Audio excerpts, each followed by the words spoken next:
हाँ, तो मैं आप सभी भाइयों बहनों को दिल से सादर प्रणाम करता हूँ। दोस्तों, इस वीडियो में हम आपके क्लास 10th मैथ के प्रश्नावली 1.3 के जितने भी सारे प्रश्न हैं उनको हम सॉल्व करने वाले हैं। और दोस्तों, इसको हम पूरा एक्सप्लेन करके समझेंगे और सबसे आसान भाषा में समझने की कोशिश करेंगे। चलिए दोस्तों, इन सभी प्रश्नों को हम सॉल्व करते हैं। देखिए, उससे पहले मैं आपको कुछ बातों को बताया था, उसको आप ध्यान रखिएगा। देखिए, केवल ये जो प्रश्न संख्या 1 देख रहे हैं कि सिद्ध कीजिए कि √5 एक अपरिमेय संख्या है, इसमें केवल आपको थोड़ा सा मेहनत करना होगा। बाकी ये जो दूसरा नंबर सवाल है और तीसरा नंबर सवाल के 3 जो भाग वाला प्रश्न है, ठीक है, ये सब तीनों प्रश्न इनमें उतना दम नहीं है, इनको सिद्ध करना काफ़ी ज़्यादा आसान है। अगर आप इसको सिद्ध करना अच्छे से समझ गए, वैसे तो मैं पूरा एक्सप्लेन करके समझाऊंगा, आप समझ लीजिए कि इन सभी प्रश्नों को आप आसानी से बना लेंगे। ठीक है, इसमें आपको थोड़ा सा मेहनत लगेगा, बाकी ये सभी प्रश्न बहुत ज़्यादा आसान है।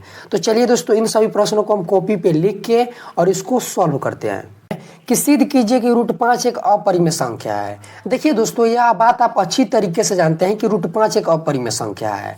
और दोस्तों, इसको सिद्ध करना है कि आखिर ये अपरिमेय संख्या है तो क्यों है, इसी को सिद्ध करना है। देखिए, रूट के अंदर जितना भी वे सभी संख्याएं रहती है जिनका वर्गमूल नहीं होता है, तो वह सब अपरिमेय संख्या होता है। जैसे रूट के अंदर यहाँ पे 5 है, तो आप जानते हैं कि 5 का वर्गमूल नहीं निकलता है, तो ये अपरिमेय संख्या हुआ।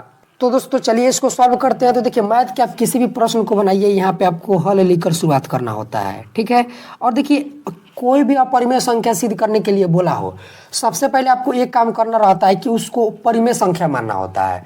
जैसे इस प्रश्न में बोला है कि √5 एक अपरिमेय संख्या है, तो आपको इसको परिमेय संख्या मानना होगा।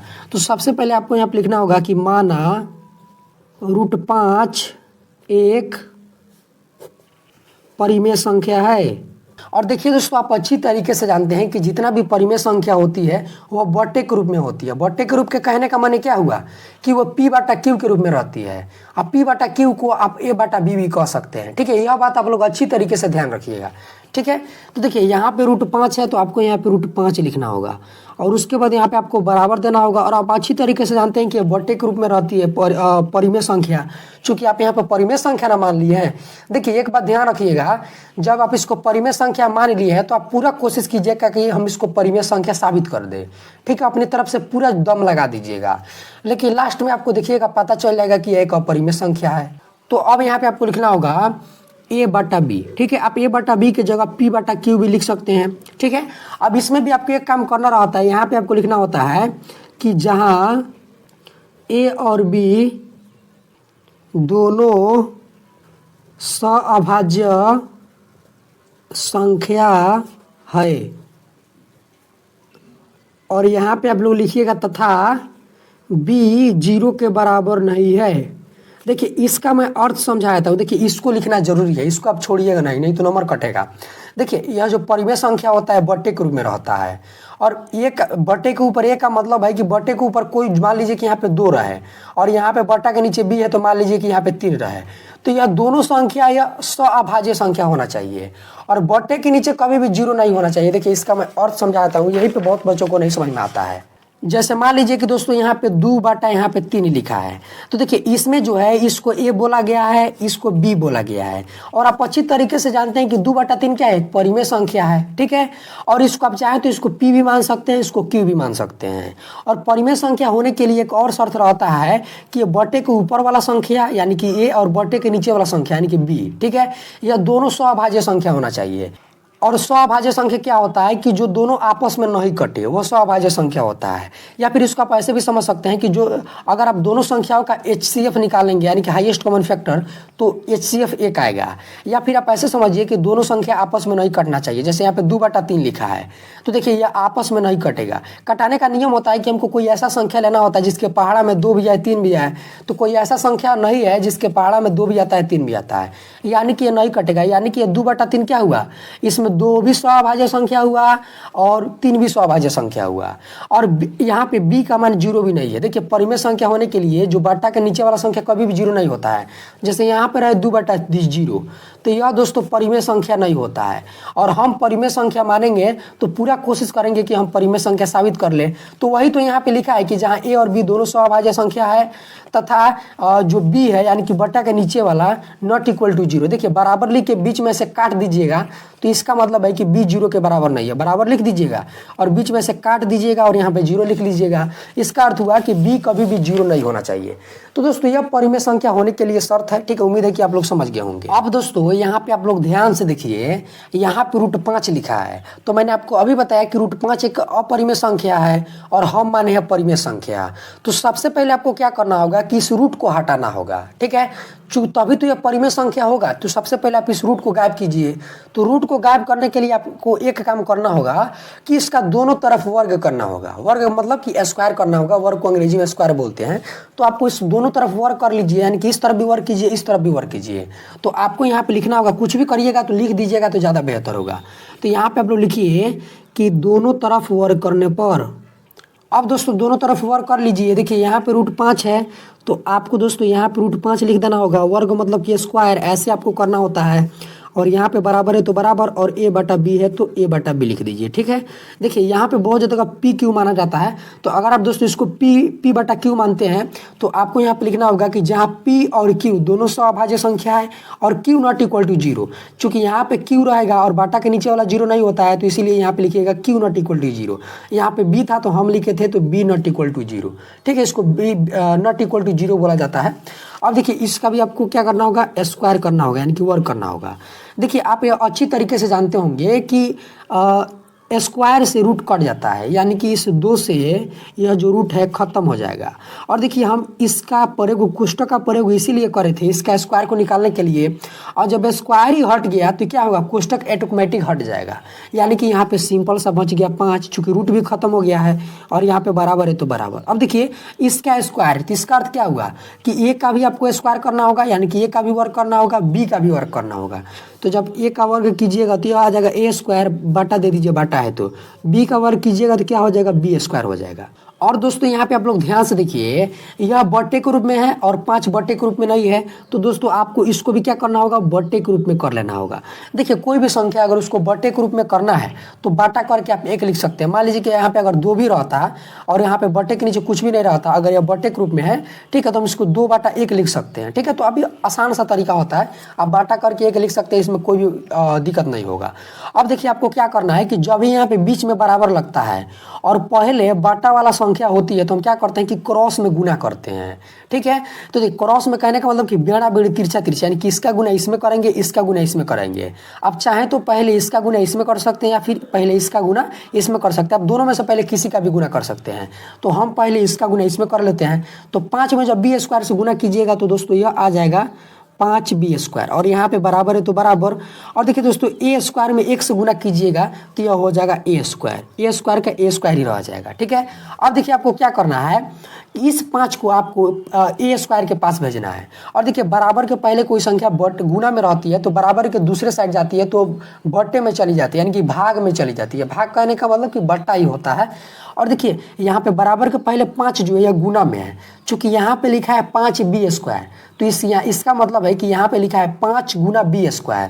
चूँकि जब कोई मैथ का संख्या और अंग्रेजी का संख्या आपस में सटा हुआ रहता है, उनके बीच में कोई भी मैथ का चिन्ह नहीं रहता है, तो उसका मतलब है कि उनके बीच में गुना है। तो 5 अगर गुना में है तो बराबर के बाद में जाएगा तो भागा में चला जाएगा, यानी कि बट्टा में। तो यहाँ पे b² है तो आपको यहाँ पे b² को आसानी से लिख देना है, बराबर है तो बराबर दे देना है, और यहाँ पे a² है तो a² लिख लीजिए, ठीक है। और देखिए यह बाटा में आ जाएगा, बाटा करके क्या हो जाएगा, 5 हो जाएगा। अगर यहाँ पे 2 भी रहता है, वो भी गुना में होता, बराबर की इधर लाते बाटा में आ जाता, यानी कि भाग में आ जाता, ठीक है।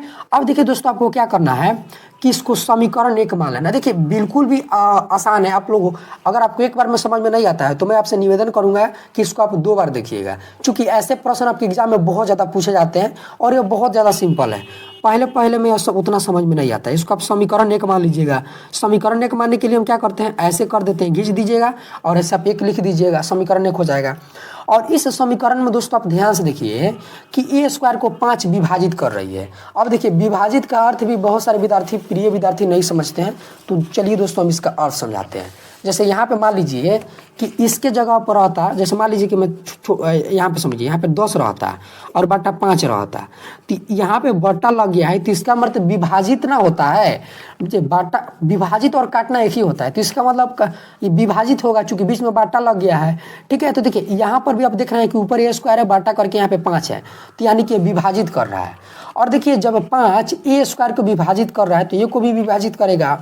अब ये भी समझ में नहीं आता है। जैसे मान लीजिए कि 25 यहाँ पे ए स्क्वायर की जगह पर मान लीजिए 25 है और बाटा है तो बाटा 5 है तो 5। देखिए आप जानते हैं कि 5 25 को काट देता है, यानी कि विभाजित कर देता है। विभाजित करने का यह नियम होता है कि कोई आपको ऐसा संख्या खोजना होता है जिसका पहाड़ा में दोनों संख्या है, यानी कि 25 भी है 5 भी है, तो आप अच्छी तरीके से जानते हैं कि 25 5 के पहाड़ा में भी आता है और 5 5 के पहाड़ा में भी आता है। ठीक है, तो यानी कि 5 से कट जाएगा, 5 25 हो जाएगा और 5 कम 5 हो जाएगा। तो देख सकते हैं दोस्तों ये विभाजित किया कि नहीं, यानी कि काटा कि नहीं। अब मान लीजिए आप जानते हैं अच्छी तरीके से कि 25 5 का वर्ग होता है, तो हम इसी को हम ऐसे लिख सकते हैं कि नहीं, 5 का 5 लिख देंगे, वर्ग मतलब कि घात 2 होता है, तो घात 2 लिख दिए और बाटा के नीचे यहाँ पे 5 है तो 5 लिख दिए। तो देखिए इसी को हम इस रूप में लिख दिए कि नहीं, तो आप जानते हैं कि इसको इस तरह विभाजित कर रहा है। देखिए यही चीज हुआ, इस तरह हम इसको लिख सकते हैं, हम इसको बदल कर, तो आप जानते हैं कि इस तरह भी विभाजित करेगा 5। अब मान लीजिए कि इस हम घात को हटा दे, यानी कि इस स्क्वायर को हटा ले, यानी कि जब ए स्क्वायर 5 को विभाजित कर रही है तो ये को भी विभाजित करेगी, यानी कि अगर इस घात को हटा दे केवल हम 5 लिख दे और बाटा यहाँ पे 5 लिख दे, तो अभी आप लोग ध्यान से देखिए कि 5 5 को विभाजित कर रही है। चूंकि देखिए 5 के टेबल में 5 भी आता है और 5 भी आता है, तो 5 एकम 5 5 एकम 5, यानी कि ये काट रही है, विभाजित कर रही है। तो वही तो कॉन्सेप्ट यहाँ पर भी है कि जब ए स्क्वायर जब 5 ए स्क्वायर को भी विभाजित कर रही है तो 5 ए को भी विभाजित करेगी। जिस तरह दोस्तों मैंने आपको अभी समझाया कि मान लीजिए कि 25 है और 25 को अगर 5 विभाजित कर रही है तो 25 किसका वर्ग होता है, 5 का, तो 5 को भी विभाजित करेगी, यानी कि इस तरह करेगी। ठीक है, 25 को हम इस रूप में लिख सकते हैं, घात को हटा दे तो अभी आप देख रहे हैं कि काट रही है मतलब विभाजित कर रही है। तो उसी चीज को दोस्तों यहाँ पे लिखना है। ठीक है, अब देखिए समीकरण 1 क्यों माने, यहाँ पे आप लोग ध्यान से देखिए, हम यहाँ पे समीकरण 1 इसलिए माने ताकि हम इसको अच्छे से लिख पाए। यहाँ पे आप लिखिएगा समीकरण 1 में 5 ए स्क्वायर को विभाजित कर रही है तो 5 ए को भी विभाजित करेगी। इतना दोस्तों आप लोग लिख लीजिएगा। देखिए यहाँ पे आप लोग ध्यान से देखिए, 5 के बाद हमने ऐसे कोमा को प्रयोग किया है, इसको हम कोमा बोलते हैं। तो कोमा का प्रयोग क्यों करना है, देखिए अगर आप इस कोमा का प्रयोग नहीं करेंगे तो लगेगा कि दोनों सटा हुआ है, 5 और ए स्क्वायर, अच्छा भी नहीं दिख रहा है। ठीक है, और कोमा का प्रयोग तब किया जाता है जब हमको किसी भी दो संख्याओं को अलग अलग बांटना हो। हम कोमा को इसलिए लिखे कि इसका मतलब है कि 5 अलग है ए और ए स्क्वायर अलग है। कोमा को नहीं लिखिएगा तो लगेगा कि यहाँ पे 5 ए स्क्वायर है, ठीक है, अच्छा भी नहीं दिखेगा। उसी तरह यहाँ पर भी हमने कोमा का प्रयोग किया है इन दोनों को अलग अलग बांटने के लिए, ताकि अच्छा भी दिखे और दोनों लगे कि नहीं एक में है, नहीं तो नहीं दीजिएगा तो लगेगा कि एक में है, दोनों फुटकल है। ठीक है, तो इसलिए हम कोमा का प्रयोग करते हैं। तो दोस्तों इतना लाइन अच्छे से लिख लीजिएगा कि जब लिख लीजिएगा कि समीकरण 1 में, समीकरण 1 इसीलिए हम माने ताकि इसको हम नाम दे सके, इसका आगे भी जरूरत है। देखिएगा समीकरण 1 में 5 ए स्क्वायर को विभाजित कर रही है, बाटा मतलब कि विभाजित विभाजित कर रही है, तो 5 जो है ए को भी विभाजित करेगी, जिस तरह हमने अभी देखा उदाहरण के साथ, ए को भी विभाजित करेगी, यानी कि इस घात 2 को हटा दे तब भी विभाजित करेगी। अब इतना दोस्तों आप लोग ध्यान से लिख लीजिएगा। यहाँ पे दोस्तों आपको एक चीज को और मानना होता है और वो भी अपने से। यहाँ पे देखिए आपको क्या मानना होता है, इस लाइन को आप लोग रट लीजिए। ठीक है, यही कीजिए। यहाँ पे आपको लिखना है फिर से कि माना ए बराबर 5c। देखिए दोस्तों अगर मान लीजिए कि यहाँ पे बटा p लिखा है, p के ऊपर घात 2 लगा है, तो यहाँ पे आपको मानना होगा कि माना p बराबर 5c। देखिए यहाँ पे जिसका भी घात लगा हो उसको हम यहाँ पे लिखते हैं। जैसे यहाँ पे ए के ऊपर घात 2 था, यानी कि ए का स्क्वायर था, तो हम यहाँ पे ए माने। यहाँ पे स्क्वायर मत लगा दीजिएगा, केवल ए को लाइएगा। यहाँ पे पी स्क्वायर आता तो आपको केवल यहाँ पे पी लाना होता, यहाँ पे क्यू स्क्वायर आता तो केवल आपको यहाँ पे क्यू लाना होता, और बराबर आपको यहाँ पे 5c मानना होगा। आप दोस्तों सी के जगह के भी मान सकते हैं, कोई भी अंग्रेजी का अक्षर मान सकते हैं, लेकिन ज़्यादा बेहतर कब होगा, जब आप सी मानेंगे, समझने में भी आसानी होगी। अब इसको दोस्तों आपको क्या करना है कि समीकरण 1 में रखना है। तो इसी में आप एक चीज को और लिख दीजिए, को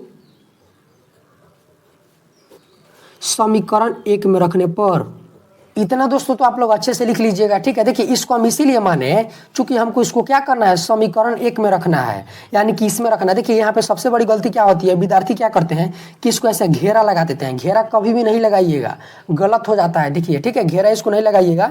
तो इसी को दोस्तों आपको समीकरण 1 में रखना है। तो देखिए समीकरण 1 क्या है, सबसे पहले आप उसको लिखिए। तो समीकरण 1 यहाँ पे देखिए ध्यान से है, बी स्क्वायर बराबर ए स्क्वायर बटा 5, ठीक है। तो देखिए यहाँ पे अगर बी स्क्वायर है तो बी स्क्वायर का बी स्क्वायर ज्यों का त्यों रहेगा, ठीक है।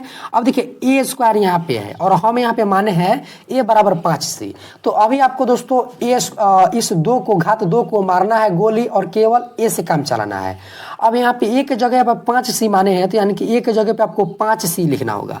तो आप दोस्तों यहाँ पे लिख दीजिए 5c, ठीक है। बटा है तो बटा दीजिए और बटा के नीचे यहाँ पे 5 है तो 5 देखिए। और देखिए दोस्तों यहाँ पे ध्यान से, यहाँ पे ए का घात 2 है और ए के जगह पे हमें 5c लिखे हैं, तो इसका भी हमको घात 2 करना होगा, यानी कि स्क्वायर करना होगा। देखिए यहाँ पर भी बहुत सारे विद्यार्थियों को कन्फ्यूजन आ जाता है कि यहाँ पर तो ऐसे कोष्टक नहीं था और यहाँ पे फिर से आप कोष्टक क्यों कर दिए। चलिए यहाँ पे घात 2 था तो केवल घात 2 क्यों नहीं दिए, कोष्टक क्यों कर दिए। तो देखिए यहाँ पे केवल एक संख्या था और यहाँ पे 5c। अगर मान लीजिए कि हम 5c पर कोष्टक ना करें, केवल ऐसे लिख दे 5c और इसके ऊपर घात लगाते, तो देखिए दिख रहा है और ऐसा लग रहा है कि केवल c का स्क्वायर है। और ऐसा कर दीजिएगा ना तो इसका मतलब है कि पूरा का स्क्वायर है और यहाँ पे एक ही संख्या था, इसीलिए यहाँ पे कोष्टक नहीं लगा था। तो उम्मीद है कि आप लोग कोष्टक लगाने का जो कानून है अच्छे से समझ गए होंगे।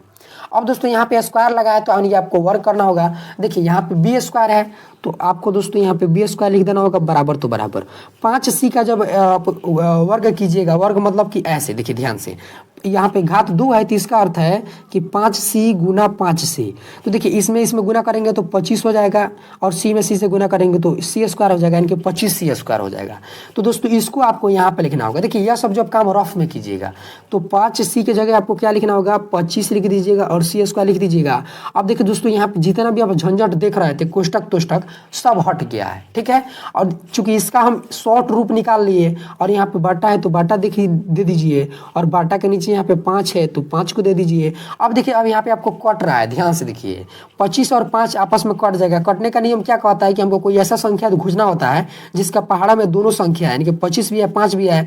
तो आप अच्छी तरीके से जानते हैं कि 5 के पहाड़ा में 25 भी आता है 5 भी आता है, यानी कि 5 से कट जाएगा। 5 के पहाड़ा में 25 कितना बार में आता है, 5 बार में, यानी कि 5 बार में कटेगा। और यह 5 के पहाड़ा में 5 कितना बार में आता है, 1 बार में, तो इतना बार में कटेगा।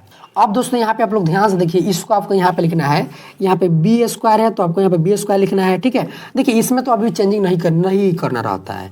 और यहाँ पे बराबर है तो आप बराबर दे दीजिए। अब देखिए 25 था और जब हम इसको कटाए तो यहाँ पे 5 आ गया। अब अपने मन में सोचिएगा कि इस 25 के जगह 5 आ गया है, तो 25 की जगह यहाँ पे 5 लिख दिए, चूंकि यहाँ पे हम 5 लिखे हैं और सी स्क्वायर है तो सी स्क्वायर। अब दोस्तों आप लोग कहेंगे कि यहाँ पे बट्टा के नीचे 1 है तो 1 को नहीं लिखेंगे। तो देखिए बट्टा के नीचे 1 का कोई वैल्यू नहीं होता है, आप इस बट्टा के नीचे 1 को नहीं लिखिएगा, ठीक है।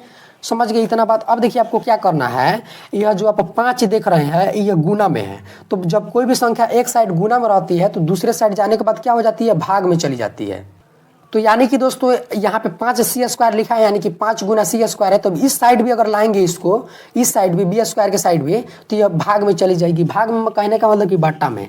तो देखिए यहाँ पे बी स्क्वायर है तो बी स्क्वायर इधर रहेगी तो बाटा करके अब 5 हो जाएगी, बराबर है तो बराबर। और इस 5 सी स्क्वायर था, जब 5 यहाँ से हट गया तो केवल यहाँ पे सी स्क्वायर बच गया। और यहाँ पर भी दोस्तों आप लोग एकदम ध्यान से देखिए कि 5 जो है बी स्क्वायर को विभाजित कर रही है। तो सेम वही वाला कॉन्सेप्ट लागू होगा जिस तरह जो कॉन्सेप्ट यहाँ पे लागू हुआ था कि जब 5 ए स्क्वायर को विभाजित कर रही है तो 5 क्या करेगी, ए को भी विभाजित करेगी, ठीक है। तो देखिए यहाँ पे हम समीकरण 1 माने हैं, तो आप क्या कीजिए दोस्तों कि इसको आप चाहें तो समीकरण 2 मान लेना है, ठीक है। देखिए समीकरण मानने में कोई भी दिक्कत नहीं होना चाहिए, ठीक है। देखिए यह दूसरा तरीका से लिखे हैं, आप चाहें तो इसके जगह केवल यह वाला 2 भी लिख सकते हैं इस तरह, ठीक है। समीकरण 2 क्यों मानना है आगे आपको पता चल जाएगा। तो देखिए यहाँ पर भी आपको सेम वही चीज लिखना है कि समीकरण 2 में 5 बी स्क्वायर को विभाजित कर रही है, इसलिए 5 बी को भी विभाजित करेगी। दोस्तों आप लोग इतना तो अच्छे से लिख लीजिएगा। अब देखिए इसी से साबित होगा कि यह एक अपरिमेय संख्या है। अब जो मैं बोल रहा हूं उसको आप ध्यान से सुनिए। देखिए अगर ये भी सभाज्य संख्या होता तो इसको जो 5 देख रहे हैं दोनों को काट रही है, नहीं करता। क्योंकि सभाज्य संख्या होने के लिए एक और शर्त रहता है कि कोई एक ही संख्या अगर दो संख्याओं को काट रही है यानी कि विभाजित कर रही है, काटना विभाजित करना एक ही होता है, तो वह दोनों स्वअभाज्य संख्या नहीं होता है। देखिए यहाँ पे माने हम ये भी स्वअभाज्य संख्या है, और यहाँ पे आप देख रहे हैं, ध्यान से देखिए कि 5 ए को भी विभाजित करेगी यानी कि 5 ए को भी काटेगी, विभाजित करना मतलब काटेगी, और यहाँ पे देख रहे हैं कि 5 बी को भी काटेगी। तो देखिए स्वअभाज्य होने के लिए एक ही शर्त होता है, ध्यान से सुनिए, कि कोई एक ही संख्या दो संख्याओं को काट रही है तो यानी कि वह दोनों संख्या स्वअभाज्य संख्या नहीं है। यानी कि हम माने हैं स्वअभाज्य संख्या, और आप जानते हैं कि परिमेय संख्या क्या होता है, दोनों स्वअभाज्य संख्या होता है, यानी कि यहाँ पे विरोध उत्पन्न हो रहा है। यहाँ पर तो गलत अर्थ निकल गया। तो देखिए अगर आप किसी चीज को गलत मानेंगे तो गलत ही ना अर्थ निकलेगा। आप दोस्तों इसको ऐसे समझिए, मान लीजिए कि आप एक सेब को खा रहे हैं और आप कहते हैं कि सेब जो है सेब नहीं है, आम है, ठीक है, ये सेब नहीं आम है।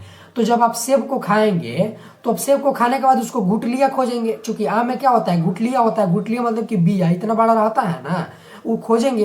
तो चूंकि आप तो गलत माने हैं, सेब में कहाँ गुठली होती है, यानी कि उसका बिया कहाँ होता है, यानी कि आप गलत ही माने हैं। सेब अगर सेब है तो आम कैसे हो सकता है, वह तो अपना कोई ना कोई पहचान जरूर दिखाएगा कि हम आम नहीं है। तो उसी तरह ये जो परिमेय संख्या और अपरिमेय संख्या वाला कॉन्सेप्ट है, अगर यह दोनों अपरिमेय संख्या है और आप परिमेय संख्या मान भी लिए हैं तो उसी तरह यह अपना भी रोहन दिखाएगा, और लीजिए यह रोहन दिखा दिया। यानी कि दोस्तों यह साबित होता है कि हमने गलत माना था, √5 एक परिमेय संख्या नहीं है, यह एक अपरिमेय संख्या है। तो उम्मीद है कि दोस्तों आप लोग समझ गए होंगे। अब यहाँ पे आप लोगों को कुछ चीज़ों को लिखना होगा, ध्यान से लिखिए, ठीक है। अब यहाँ पे आप लोग लिखिएगा चूंकि, देखिए चूंकि को ऐसे शॉर्टकट में दर्शाया जाता है, अगर आप 2 बिंदु को ऊपर कर लीजिएगा, एक बिंदु को नीचे कर लीजिएगा तो इसको चूंकि बोलते हैं, ठीक है। इस तरह आप चाहें तो इसको हिंदी में भी चूंकि लिख सकते हैं। तो इस तरह चूंकि लिख लीजिएगा, चूंकि यहाँ विरोध उत्पन्न हो रही है क्योंकि हमने गलत माना था कि √5 एक परिमेय संख्या है। इतना दोस्तों आप लोग अच्छे से लिख लीजिएगा कि चूंकि यहाँ विरोध उत्पन्न हो रही है क्योंकि हमने गलत माना था कि √5 एक परिमेय संख्या है। अब देखिए यह विरोध है ना उत्पन्न हो रही है, आप तो माने हैं परिमेय संख्या, लेकिन यह क्या निकल गई, यह निकल गई अपरिमेय संख्या। चूंकि यहाँ पे ए बी दोनों स्वअभाज्य संख्या नहीं है, और हम जानते हैं कि ये परिमेय संख्या में बट्टे के ऊपर वाला संख्या यानी कि ए और बट्टे के नीचे वाला संख्या यानी कि बी, यह दोनों स्वअभाज्य संख्या होती है। तो यहाँ पे हमारे बात का विरोधी ना हो रही है, यानी कि यहाँ विरोध उत्पन्न हो रही है क्योंकि हमने गलत माना था। आप किसी चीज को गलत मानिएगा तो गलत ही अर्थ निकालिएगा। मान लीजिए कि कोई आदमी चोर है, मान लीजिए कि आपका दोस्ती चोर है और बहुत लोग उसको चोर बोलते हैं, और आप सभी लोगों के सामने कह दिए कि नहीं मेरा दोस्त चोर नहीं है। अब कुछ दिन के बाद आपको फिर से सामान चुरा ले आपके सामने ही, तो क्या हुआ, आपका बात का विरोधी ना हुआ। यानी कि आप तो माने थे आप तो माने थे उसको सही व्यक्ति है, लेकिन वह तो चोर है, यानी कि वो अपना रोहन दिखाई करेगा। यानी कि वहां पे आपका बात का विरोध हो रहा है क्योंकि आपने गलत ही माना था। आपका दोस्त चोर था लेकिन आपने सही मान लिया था। तो जब गलत चीज को सही मानिएगा तो क्या गलत ही अर्थ निकलेगा, तो यहीं पे गलत अर्थ निकल गया था, ठीक है। तो इतना लिख लीजिएगा। अब यहाँ पे आपको सबसे अंतिम में लिखना होगा कि अतः √5 एक अपरिमेय संख्या है। लीजिए दोस्तों आपका क्वेश्चन जो है बन के तैयार हो गया। देख सकते हैं कितना ज्यादा आसान है। देखिए इस लाइन को थोड़ा सा ध्यान रखिएगा, यहाँ पे लिख दीजिएगा चूंकि विरोध उत्पन्न हो रही है क्योंकि हमने गलत माना था कि √5 एक परिमेय संख्या है, और सबसे अंतिम में लिख दीजिएगा कि अतः √5 एक परिमेय संख्या है, ठीक है। तो देख सकते हैं कितना आसानी से सिद्ध हो गया कि √5 एक अपरिमेय संख्या। देखिए मैं इसको आसानी से तो भाई नहीं बोलूंगा, ठीक है, यह केवल कहल कहावत है, लेकिन इसमें आपको थोड़ी सी मेहनत करनी होगी, कॉन्सेप्ट चाहिए। मैं आपसे यही कहता हूँ, उतना आसान भी नहीं है और उतना टफ भी नहीं है। थोड़ा सा आप लोग प्रैक्टिस कीजिएगा, बन के तैयार हो जाएगा। इसमें केवल कॉन्सेप्ट की जरूरत है। तो दोस्तों प्रश्न संख्या 1 को तो आप सॉल्व कर लिए, अब चलिए प्रश्न संख्या 2 को सॉल्व करते हैं। तो दोस्तों देख सकते हैं प्रश्न संख्या 2 है कि सिद्ध कीजिए कि 3 + 2√5 एक अपरिमेय संख्या है। तो देखिए इसको भी सिद्ध करना बहुत ज़्यादा आसान है। देखिए प्रश्न संख्या जो 1 वाला सिद्ध करना थोड़ा सा कठिन था, लेकिन अब जो जितने भी प्रश्न आएंगे सिद्ध करने वाला वो काफ़ी ज़्यादा आसान रहेगा। मैथ के किसी भी प्रश्न को बनाइए, यहाँ पे आपको हल लिखना होता है, ठीक है। और दोस्तों मैंने आपको अभी बताया कि अगर आपको कोई भी अपरिमेय संख्या सिद्ध करना है तो आपको उसका उल्टा मानना होता है, यानी कि आपको परिमेय संख्या मानना होगा। तो यानी कि दोस्तों इसको आपको परिमेय संख्या मानना होगा। तो आप यहाँ पे लिखिएगा कि माना 3 + 2√5 एक परिमेय संख्या है। इतना दोस्तों आप लोग अच्छे से लिख लीजिएगा। और दोस्तों मैंने आपको अभी बताया कि जितना भी परिमेय संख्या होता है वो बट्टे के रूप में होता है। बट्टे के रूप में कहने का मतलब क्या हुआ कि P/Q के रूप में रहता है, ठीक है। तो देखिए यहाँ पे 3 + 2√5 है, तो आप यहाँ पे 3 + 2√5 लिख दीजिए। और दोस्तों आप चाहें तो इसको यहाँ पे आप a/b लिखिए या फिर आप इसको p/q लिखिए। a/b भी लिख सकते हैं, p/q भी लिख सकते हैं। और यहाँ पे आपको सेम वही वाला चीज़ लिखना है कि जहाँ a और b दोनों सभाज्य संख्या है और b नॉट इक्वल टू 0। इतना भी दोस्तों आप लोग अच्छे से लिख लीजिएगा। अगर यहाँ पे आप p/q माने हैं तो यहाँ पे लिखिएगा कि जहाँ p और q दोनों सभाज्य संख्या है तथा q नॉट इक्वल टू 0। ठीक है, इतना आप लोग अच्छे से लिख लीजिएगा। अब देखिए इसमें आपको ऐसे प्रश्नों में क्या करना रहता है कि परिमेय संख्या को एक साइड करना रहता है और अपरिमेय संख्या को एक साइड करना रहता है। और दोस्तों आप अच्छी तरीके से जानते हैं कि 3 जो है यह एक परिमेय संख्या है। ठीक है, और यहाँ जो आप 2 देख रहे हैं इसको भी आपको इधर भेजना होगा। और अभी दोस्तों हमने प्रश्न संख्या 1 में ही देखा था कि वहाँ पे √5 क्या था, अपरिमेय संख्या था। यानी कि दोस्तों ये आप अच्छी तरीके से जानते हैं कि √5 क्या है, अपरिमेय संख्या है।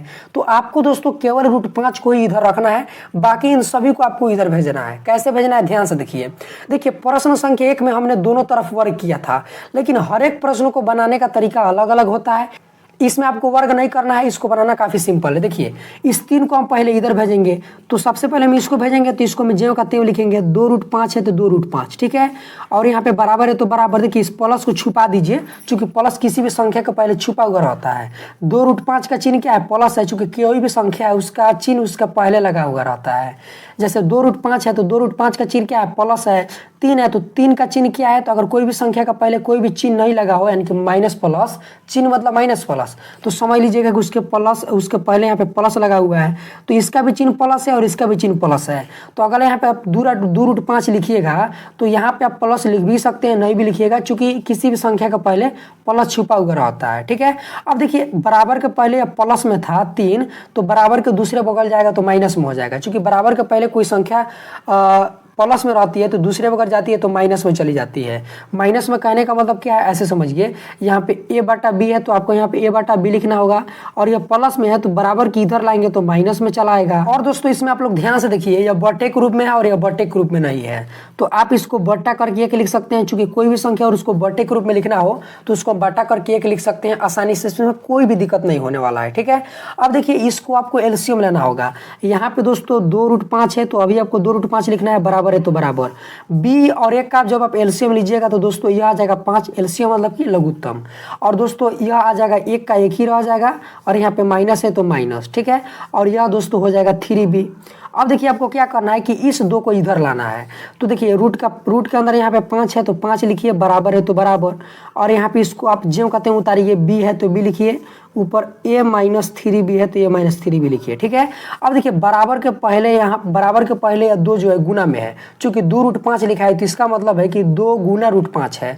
तो बराबर के एक साइड अगर एक साइड गुना में है तो दूसरे बगल जाएगा तो भाग में चला जाएगा।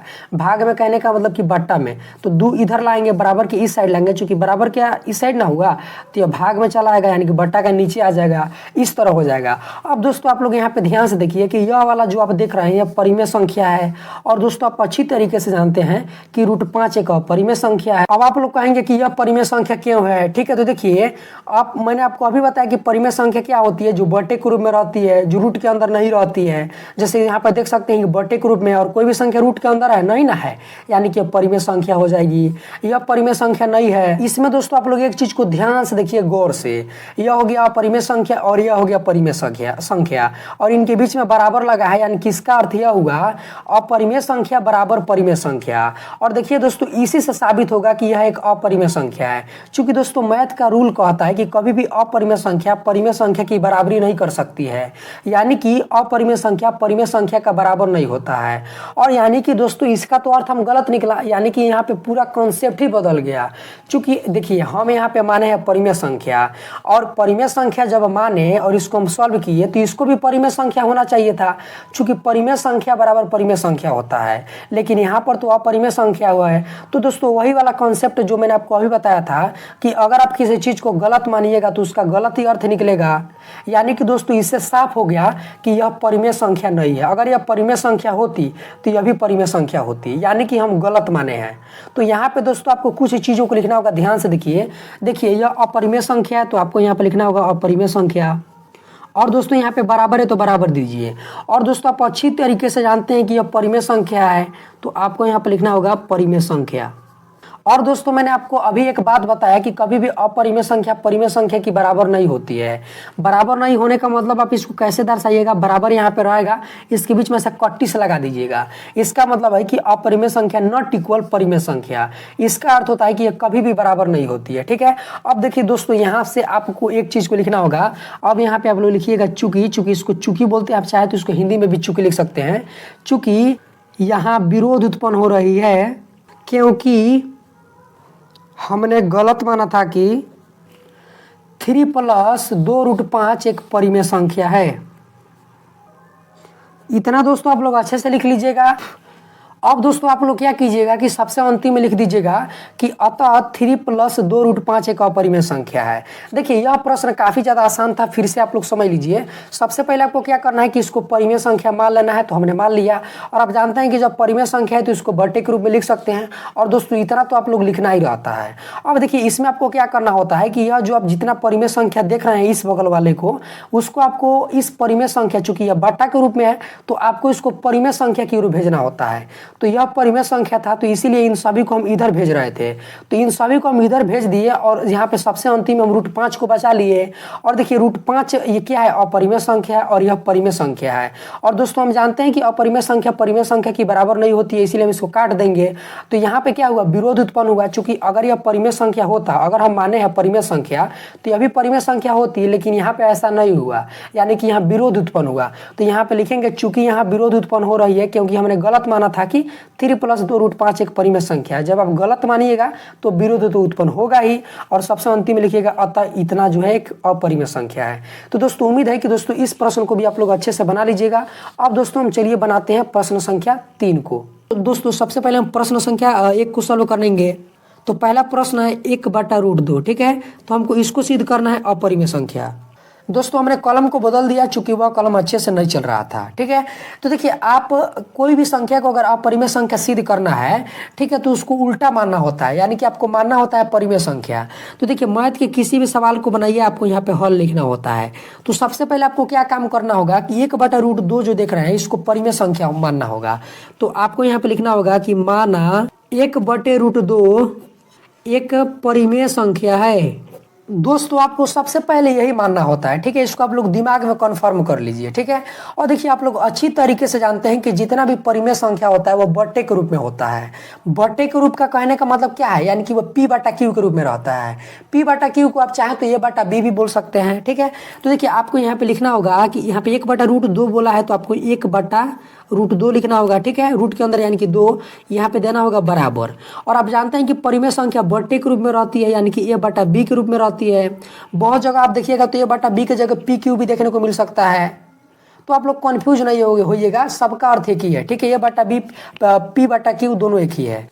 इसमें दोस्तों आप लोग ध्यान से देखिए कि यहाँ पे बराबर लगा है, और जब भी बराबर लगता है तो हम क्या करते हैं कि क्रॉस में गुना करते हैं। क्रॉस में गुना मतलब कि तिरछा तिरछी गुना करते हैं, बेड़ा बड़ी गुना करते हैं, यानी कि इसका गुना इसमें करेंगे, इसका गुना इसमें करेंगे।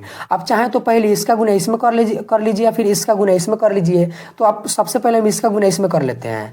तो जब ए में √2 से गुना कीजिएगा तो यह आ जाएगा √2a। तो आपको यहाँ पे क्या लिखना होगा, √2a। देखिए एक बात याद रखिएगा कि मैथ में हमेशा मैथ के संख्या को पहले रखा जाता है, उसके बाद में अंग्रेजी के संख्या को रखा जाता है। ठीक है, तो इस बात को भी आप लोग ध्यान रखिएगा, ए को आप पहले मत लगा दीजिएगा। अब देखिए यहाँ पे बराबर है तो बराबर दे दीजिए। अब आपको बी में 1 से गुना करना होगा। तो जब आप बी में 1 से गुना करिएगा तो इसका आंसर बी ही हो जाएगा। देखिए अब आपको क्या करना है कि यह जो आप अंग्रेजी का अक्षर ए देख रहे हैं इसको बराबर की इस बगल भेजना है। ठीक है, तो भेज लीजिए। देखिए यहाँ पे √2 है तो आपको यहाँ पे √2 लिखना होता है। और देखिए बराबर के पहले कोई भी संख्या गुना में रहे तो बराबर के जब बाद जाता है, बराबर के बाद में जाता है, यानी कि दूसरे साइड जाता है तो भाग में चला जाता है। भाग में कहने का मतलब कि बट्टे में चला जाता है। जैसे यहाँ पे √2a लिखा है तो इसका मतलब है कि यहाँ पे लिखा है √2 गुना a। ठीक है, क्योंकि जब कोई मैथ का संख्या और अंग्रेजी का संख्या आपस में सटा हुआ रहता है, उनके बीच में कोई भी मैथ का चिन्ह नहीं रहता है, तो उसका मतलब है कि उनके बीच में गुना का चिन्ह है, तो इनके बीच में गुना का चिन्ह है। तो यानी कि a गुना में है तो बराबर के दूसरे साइड जाएगा तो क्या हो जाएगा, भागा में चला जाएगा। भागा मतलब कि बट्टे के रूप में। तो देखिए यहाँ पे b है तो b लग जाएगा। अब इसको इधर लाएंगे ना तो ये बट्टे में चला जाएगा, यानी कि b/ बटा ए हो जाएगा, बटा ए करके हो जाएगा, ठीक सकते हैं। तो देख सकते हैं यह बटे के रूप में आ गया। अब दोस्तों यहाँ पे आप लोग ध्यान से देखिए, एक चीज को ध्यान से देखिए। यहाँ पे देखिए, यह आप जानते हैं कि जितना भी बटा वाला संख्या होता है वह क्या होता है, परिमेय संख्या होता है। और मैंने आपको अभी बता दिया कि जो √2 है यह क्या है, अपरिमेय संख्या है। यह आप भी जानते हैं, क्योंकि आप जानते हैं कि रूट के अंदर जितना भी अभाज्य संख्या होता है या फिर वह सभी संख्या जिनका वर्गमूल नहीं निकल सकता है वह रूट के अंदर रहता है, तो दोस्तों वह सब अपरिमेय संख्या होता है। यानी कि √2 भी एक क्या है, अपरिमेय संख्या है, और यह एक परिमेय संख्या है, और इनके बीच में बराबर लगा है। तो यानी कि इसका अर्थ है कि अपरिमेय संख्या बराबर परिमेय संख्या। और देखिए इसी से सिद्ध होगा कि यह एक अपरिमेय संख्या है। चूंकि दोस्तों मैथ का रूल कहता है कि कभी भी अपरिमेय संख्या परिमेय संख्या के बराबर नहीं हो सकती है, ठीक है। तो देखिए हमने यहाँ पे माना था परिमेय संख्या, और परिमेय संख्या जब यहाँ पे √2 होती, ठीक है, तो यह भी, इसको भी परिमेय संख्या होना चाहिए था और इसको भी परिमेय संख्या होना चाहिए था, लेकिन यहाँ पे उल्टा आ रहा है, ठीक है। चूंकि देखिए अगर आप उल्टा मानिएगा किसी चीज को तो उल्टा ही ना होगा। मान लीजिए कि आप सेव को मान लिए कि आम है, ठीक है, और आप सेव को खाने लगे, सेव को खा गए, अब खोज रहे हैं कि सेव का आठी कहाँ गया। अरे भाई अब पहले ही उल्टा मान लिए हैं तो आठिए कहाँ से मिलेगा, नहीं ना मिलेगा। तब उल्टा माने हैं तो कहाँ से ही परिमेय संख्या सिद्ध हो जाए। तो अब इसको आपको यहाँ पे लिखना होगा। अब यहाँ पे आपको लिखना होगा कि यहाँ पे देखिए √2 क्या है, अपरिमेय संख्या, तो आपको यहाँ पे लिखना होगा अपरिमेय संख्या। अब यहाँ पे देखिए यहाँ पे बराबर है तो बराबर लगा दीजिए, और आप जानते हैं कि b बटा ए बटे के रूप में है तो इसको हम परिमेय संख्या बोलेंगे, तो आपको यहाँ पे लिख देना है परिमेय संख्या। और दोस्तों मैंने आपको अभी बताया कि कभी भी अपरिमेय संख्या परिमेय संख्या के बराबर नहीं हो सकती है, ठीक है। तो जब बराबर नहीं होगी तो आपको बराबर करके बीच में ऐसे काट देना है क्रॉस में करके। इसका अर्थ हुआ इस चिन्ह का कि यह कभी भी आपस में बराबर नहीं होगी। अब दोस्तों आपको यहाँ पे लिखना होगा, ध्यान से देख लीजिए। अब यहाँ पे आप लोग लिखिएगा कि चूंकि हमने गलत माना था कि 1/√2 एक परिमेय संख्या है। अब दोस्तों यहाँ पे लिखना होगा कि आपको सबसे अंतिम में यहाँ पे लिख दीजिएगा, अतः 1/√2 एक अपरिमेय संख्या है। लीजिए दोस्तों आपका प्रश्न सिद्ध हो गया, ठीक है। चूंकि देखिए हमको सिद्ध करने के लिए सिंपल सा तरीका होता है, इसको हमको परिमेय मान लेना होता है, ठीक है। और देखिए यहाँ पे हमने देखा इसको परिमेय भी मान लिया और इस तरह हमने बनाया भी, और यहाँ पे हम सबसे अंतिम में देख रहे हैं कि इसका परिणाम उल्टा निकल रहा है भाई। चूंकि मैथ का रूल कहता है कि कभी भी अपरिमेय संख्या परिमेय संख्या के बराबर नहीं हो सकती है, लेकिन यहाँ पर तो बराबर लगा है भाई, यानी कि खेली उल्टा पड़ गया। तो यहाँ पे लिखेंगे अपरिमेय संख्या नॉट इक्वल टू परिमेय संख्या। यहाँ पे लिखेंगे चूंकि हमने गलत माना था कि 1/√2 एक परिमेय संख्या है, अतः 1/√2 एक अपरिमेय संख्या है। देखिए इसको हम चूंकि बोलते हैं। अगर आप दो बिंदु को ऊपर कर लीजिएगा, एक बिंदु को नीचे कर दीजिएगा तो इसको चूंकि बोलेंगे। ये सिंपल सा दर्शाने का तरीका है शॉर्टकट में। अगर आप लोग एक बिंदु को ऊपर कर लीजिए, दो बिंदु को नीचे कर लीजिए तो इसको इसलिए बोलेंगे, ठीक है। तो आप चाहें तो इसको अपने मन से भी सजा के लिख सकते हैं। अब चलिए दोस्तों हम सॉल्व कर लेते हैं प्रश्न संख्या 2 को। तो दोस्तों देख सकते हैं कि हमने इस प्रश्न को इतना बना के रखा है आपके समय को बचाने के लिए। इसमें भी हम क्या किए हैं कि इसको परिमेय संख्या मान लिए हैं, और आप जानते हैं कि परिमेय संख्या को किस रूप में लिखा जाता है, बटे के रूप में लिखा जा सकता है, यानी कि p/q के रूप में लिखा जा सकता है। आप चाहें तो p/q की जगह a/b भी लिख सकते हैं। देखिए यहाँ पे आप एक काम और भी कर सकते हैं। हमने जब इसका पहले वाला प्रश्न को बनाया था तो वहां पे हमने यह काम नहीं किया था। आप इसको एक चीज को और मान लीजिएगा। यहाँ पे आप मान लीजिएगा कि जहां p और q अभाज्य संख्या है और Q नॉट इक्वल टू 0। देखिए इसको आप चाहें तो प्रश्न संख्या जो हमने 1 को बनाया वहां पे आप देखिएगा तो हमने इस चीज को नहीं लिखा है। वहां पे आप लिख दीजिएगा, अगर इसको a/b माने हैं तो वहां पे आप लिख दीजिएगा कि जहां a और b अभाज्य संख्या है और b नॉट इक्वल टू 0। अब देखिए इसमें आपको क्या करना है कि यह जो आप 7 देख रहे हैं इसको इधर लाना होगा, बटे वाला के पहले लाना होगा। कैसे लाइएगा ध्यान से देखिए। देखिए यहाँ पे √5 है तो आपको यहाँ पे √5 दे देना होगा, दे दीजिएगा। और यहाँ पे बराबर है तो बराबर, और यहाँ पे देखिए p/q है तो p/q को यहाँ पे लिख दीजिए, ठीक है। अब देखिए बराबर के पहले यहाँ पे 7√5 लिखा है तो इसका मतलब है कि जो 7 आप देख रहे हैं यह गुना में है, या इसका अर्थ है कि 7 गुना √5 है, ठीक है। तो देखिए बराबर के एक साइड कोई संख्या गुना में रहता है तो दूसरे साइड जाता है तो भाग में चला जाता है, यानी कि 7 भाग में आ जाएगा। भाग में मतलब कि बट्टा का नीचे आ जाएगा, यानी कि यह 7 यहाँ पे चला आ जाएगा। यह हो गया 7q, ठीक है। अब देखिए यहाँ पे आप लोग फिर से देखिए कि यह हो गया अपरिमेय संख्या और यह हुआ परिमेय संख्या। चूंकि देखिए यह बटे के रूप में सब परिमेय संख्या होता है। और यहाँ पे कोई भी रूट लगा है नहीं ना लगा है, यानी कि एक परिमेय संख्या है। अगर आपको परिमेय संख्या अपरिमेय संख्या को डिटेल में जानना है तो वहां पर भी हमने वीडियो को बना दिया है, डिस्क्रिप्शन में उस वीडियो का लिंक मिलेगा। इस वीडियो को देखने के बाद उसको जरूरी देख लीजिएगा। तो यहाँ पर भी देख सकते हैं दोस्तों वही वाला कॉन्सेप्ट लागू हो रहा है। तो यहाँ पर भी आपको लिखना होगा कि अगर ये अपरिमेय है तो आपको यहाँ पे अपरिमेय संख्या लिखना होगा। और दोस्तों यहाँ पे बराबर है तो बराबर दे दीजिए। और आप अच्छी तरीके से जानते हैं कि यह परिमेय संख्या है तो आपको यहाँ पे लिखना होगा परिमेय संख्या। और दोस्तों मैंने आपको अभी बताया कि अपरिमेय संख्या और परिमेय संख्या आपस में कभी बराबर नहीं हो सकती। बराबर नहीं हो सकती का मतलब क्या है, बराबर देखिए बीच में काट लीजिए। ठीक है, अब आपको यहाँ पे लिखना होगा कि चूंकि को ऐसे दर्शाइएगा शॉर्टकट में, आप चाहे तो हिंदी में भी लिख सकते हैं।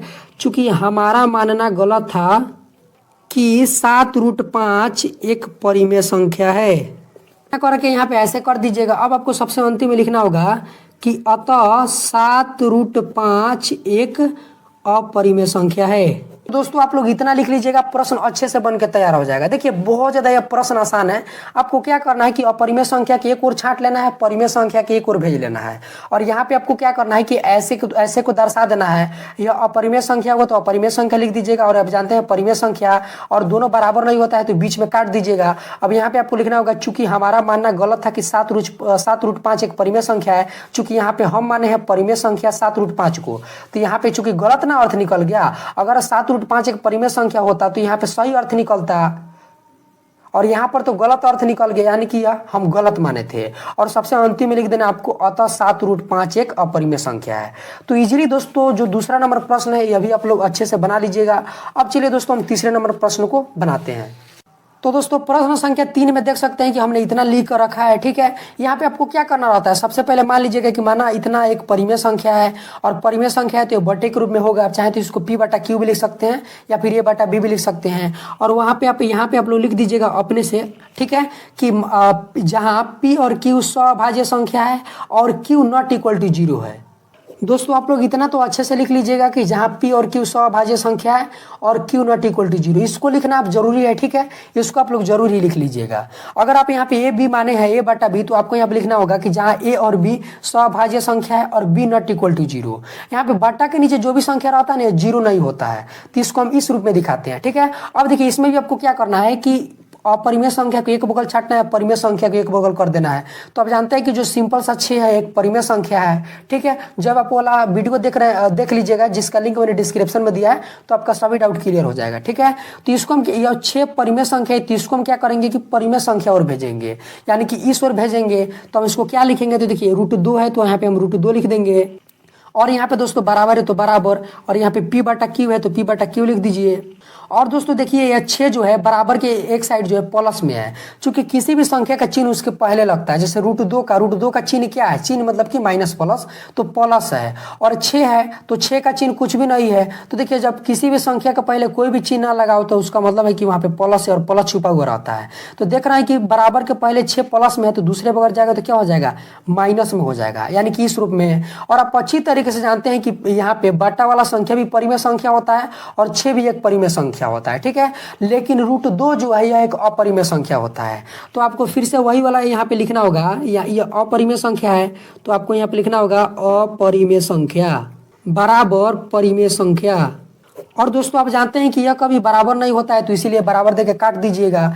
ठीक है, अब यहाँ पे आप लोग लिखिएगा चूंकि हमारा मानना गलत था कि 6 + √2 एक परिमेय संख्या है। तो दोस्तों इतना तो आप लोग अच्छे से लिख लीजिएगा। ठीक है, अंतिम में लिख दीजिएगा कि अतः 6 + √2 क्या है, एक अपरिमेय संख्या है। तो दोस्तों देख सकते हैं कि कितना ज़्यादा आसान है। तो दोस्तों उम्मीद है कि जो भी कुछ मैं समझाया हूँ वो आपको अच्छे से समझ में आ गया होगा। तो दोस्तों आज के लिए इतना ही, फिर मिलते हैं अगले किसी खास वीडियो में। तब तक के लिए जय हिंद, वंदे मातरम, हंसते रहिए, मुस्कुराते रहिए।